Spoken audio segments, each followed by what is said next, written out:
Hi, my name is PJ, and welcome to our short presentation. Have you ever wondered how the rich keep getting richer while broke people stay broke and the middle class seems to be shrinking?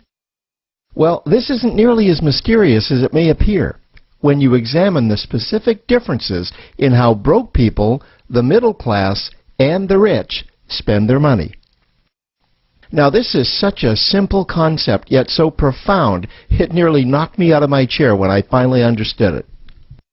I'm going to show you exactly how the rich spend their money, and you can evaluate for yourself why they keep getting richer and the broke keep getting broker, and why the middle class remains so stressed out. Now, to get started, I'd like to review some financial terms we'll be using during this presentation.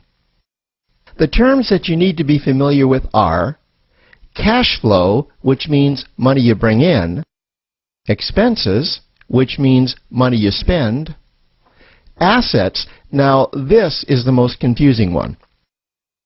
You're probably familiar with the traditional definition of an asset, which is something you own or have equity in. However, back in the 1990s, Robert Kiyosaki introduced us to a new definition of an asset in his groundbreaking Rich Dad, Poor Dad series of books. Robert taught us that an asset is something that pays you, and that's the definition we'll be using here. Liabilities is the last term, and it's defined as things that cost you money. As an example, a house is typically viewed as an asset. But can it actually be a liability?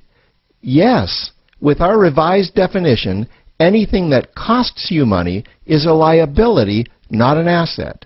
If you have a mortgage, your house is an asset to your banker because it pays him or her every month. But could a house also be considered an asset to you? Yes, in the right circumstances it could, when it pays you money. Let's say you buy a house and you rent it out, and it paid you a positive cash flow every month after all expenses. That would then be considered an asset. Now, one more time with the terms, just to be very clear before we continue. Cash flow is money you make. Expenses, that's money you spend. An asset pays you, and a liability costs you. Now let's take a look at how broke people spend their money. Now, when I say broke people, I'm not referring to the destitute. I'm speaking about that large portion of our society that lives from paycheck to paycheck and who never seem to have any money. In fact, most times there's more month left at the end of their money, and I'm sure many of you can relate to that group. On payday, broke people buy what I'm going to call stuff. Well, what's stuff? Well, that's inexpensive things that people buy that they don't really need to survive. You go into someone's house and you can't find any counter or tabletop space in the whole house because of all the stuff on it. Their house and their cars are full and cluttered with stuff. Well, where do they get all this stuff? They buy it at the flea market, at the garage sale, at the dollar store, at the craft show. So cash flow comes in, and then it goes straight out the expense column to buy stuff. You see, broke people never really educate themselves on assets and liabilities. They justify buying all of this stuff by claiming that it costs so little. But over the years, it's all they ever have. The problem is their cash flow never produced or created more cash flow. Now, please understand, I'm not undermining or taking any shots at this or any group. I just see a lot of financial difficulty out there, and it really doesn't need to be that way. Creating wealth isn't a mystery, it's a formula. The only reason someone doesn't create wealth is because they either don't know the formula or they don't apply the formula. Now let's take a look at the middle class. The middle class is the group that society mistakenly thinks are rich. They're not. Yes, they typically earn a six-figure income, and many of them appear rich, but it's what they buy with their money that keeps them prisoners of the middle class. What they typically buy are liabilities. Remember the definition of a liability? Things that cost you. By buying liabilities, the money gets pushed up and out their expense column. Liabilities are items like cars, boats, houses, airplanes, credit card debt. Now let's see just how this happens. The middle class gets a nice paycheck, let's say $10,000 for the month. They then split that down the middle and they pay their monthly expenses with half, and with the other half, they make a down payment on a new car. The car costs $5,000 down, and after they add on the insurance and the maintenance, that liability now costs $1,100 new dollars every single month. A few months go by, and they want a boat, then a vacation home, a Rolex watch on their credit card, a vacation on their credit card. And before you know it, their liabilities have raised their expense levels to near or above their income levels. They actually spend equal to or more than they make. Meaning that they have to go to work and make a certain amount of money every single month just to cover their liabilities. The other important issue with both broke people and the middle class is that normally all of their cash flow is dependent on their own effort. Meaning that they've educated themselves to exchange their knowledge and expertise for someone's money. Also, the money they earn is usually the highest taxed form of income. Here's an example. An attorney is knowledgeable about law, so people pay him or her in exchange for that knowledge on an hourly basis. The problem here is that if the attorney isn't sharing that knowledge with a client, then the attorney isn't making any money.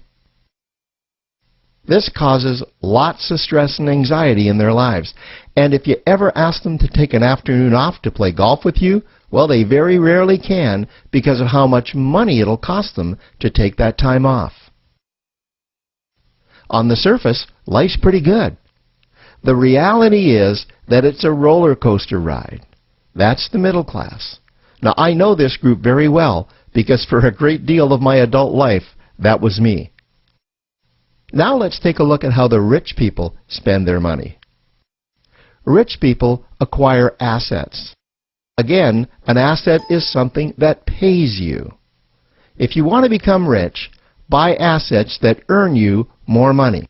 The money cycle looks like this. Acquire assets that produce cash flow, invest the profits to acquire more assets that produce more cash flow, invest those profits to acquire more assets that produce more cash flow. The rich spend their money and acquire things that produce more money. Here are a few examples of assets that produce more money. Investments are the obvious ones: stocks, bonds, real estate. Education is another asset. If you learn how to do something that produces more money for you and you actually do it, that's buying an asset. There's a great quote that goes, "If you think education is expensive, you should see how expensive stupidity is." Another example of assets you can acquire that pay you are cash-generating opportunities, especially those opportunities that can create a passive cash flow. Passive meaning that once you build it up, the money continues to flow whether you're still building it or not. Here's a small example. Let's suppose you bought a pinball machine and you put it in a barber shop, and you don't spend any of the profits. You save them until you can buy another pinball machine and put it in another barber shop. This, by the way, was Warren Buffett's first business. If you don't know who Warren Buffett is, he's one of the top 2 richest men in America.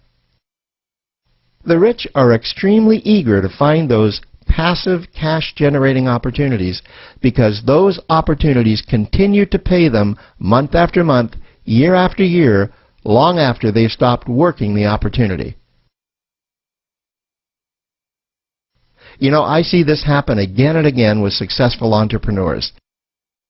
They find a passive cash flow stream that they build up, and it continues to pay them month after month, year after year. They then take those profits and multiply them in another passive cash-generating opportunity, and then again in another. In conclusion, here's what I've learned over the years. You can't find these passive cash-generating opportunities unless you're open to hearing about them. Then, once you find them, you must be willing to see what fits you and then act. Now, the reason I say this is that I once answered a hokey little ad that I ended up generating 7 figures from, simply because I answered that ad and then took action. These opportunities are out there. You just need to find them. You also must be opportunistic enough that when the right situation does present itself, you don't miss it. So remember, broke people buy stuff, the middle class buy liabilities, and the rich acquire assets, preferably cash-generating opportunities that can create passive cash flow.